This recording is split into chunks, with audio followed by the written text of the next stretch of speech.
দাবায় শুয়ে কিষান ঘুমায়, কিষানির কাজ ভারী, ঢেকির পাড়েতে মুখর করেছে একেলা সারাটা বাড়ি। কৃষাণ কাজ করে, এটা ঠিকই আছে, কিন্তু কৃষানি সে কি বসে থাকে? দেখেন এই যে সেই পাতো মেরে কিষানকে যোগান দিচ্ছে।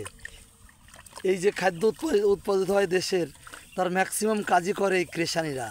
এই ধান কাটা, বোলনের সিদ্ধে সব ইনারা করে, কিন্তু ইনাদের মূল্যায়ন আজ কোথায়? কিষানের দাম 500 হলে কিষানির দাম মাত্র 250 টাকা। না, এদের দামও পুরোপুরি হওয়া উচিত। এরাও পুরোপুরি কাজ করে, দেখেন পানির ভিতর সারাদিন বসে কাজ করবে। সেই সকাল 7টায় আসছে আর 1টা পর্যন্ত কাজ করবে, এই পাথর তুলবে। আর এই পাথর দিয়ে আষাঢ়ের পাকে ধান রোপণ করা হবে, আর এই ধান দিয়েই খাদ্যের স্বয়ংসম্পূর্ণ হবে। দিদি কেমন আছেন বলেন? তাকান, কেমন আছেন? ভালো। ও, ছেলে মেয়ে কয়জন বলেন? ও, 2টো মেয়ে, ভালোই তো, শান্তির সংসার। তা তো মন খারাপ কেন? আপনি কি নিয়মিত কাজকাম করেন? না করলে তো খাই কি? ও, যাক যাক যাক। আপনি কি ধান লাগাতে পারেন? চলো মারতেছেন, এই যে দেখতেছি। আমরা মহিলা মানুষ ধান লাগাতে পারবো কেন? হ্যাঁ, ফাইন, সবই পারেন আপনারা। আমি তো দেখলাম যে ওই যার কিষানিরা ধান লাগাচ্ছে, বুলাকে ধান কাটতেছে, বুলা মাথায় করে নিচ্ছে। ও দিদি, তুমি একটু আগে আসো। দিদি ভাই আমার, তোমার নাম কি? অঞ্জনা। অঞ্জনা দিদি ভাই না, আমার ভুল হয়েছে, আমার মামনি ওটা। তোমার বাবার নাম কি? শশান মণ্ডল। ঠিকই আমি চিনে ফেলছি মামনি রে। তোমার ছেলে মেয়ে কয়জন বাবা? ও, ফাইন ফাইন। তা তুমি তো ভালোই পাতো মারতেছো। তো এই যে যা ইনকাম করে দেখে চলে, এইভাবে চালা যায়, তাই তো? সে জামাই বিটা কি করে? ও, আর একদিন পাতো মারলে কয় টাকা পাবো বাবা?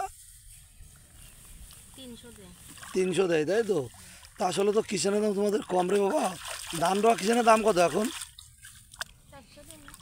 400 না, 600 টাকা দেয়।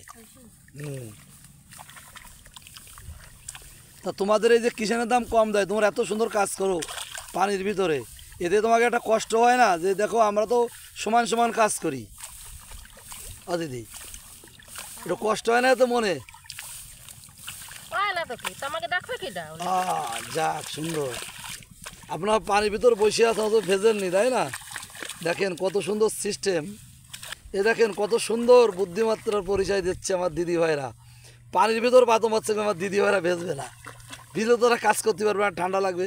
এই যে একটা গামলার ভিতর এটা পিঁড়ি দিয়ে ওনারা বসে কাজটা করতেছে। দেখেন কত সুন্দর ব্যবস্থা। বুদ্ধি থাকলে অনেক কিছুই সম্ভব।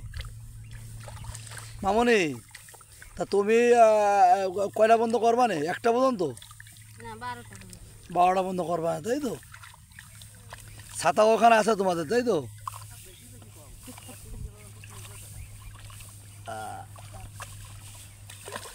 তা তোমাদের ধন্যবাদ আমাদের সময় দেওয়ার জন্য। হ্যাঁ, ঠিক আছে বাবা।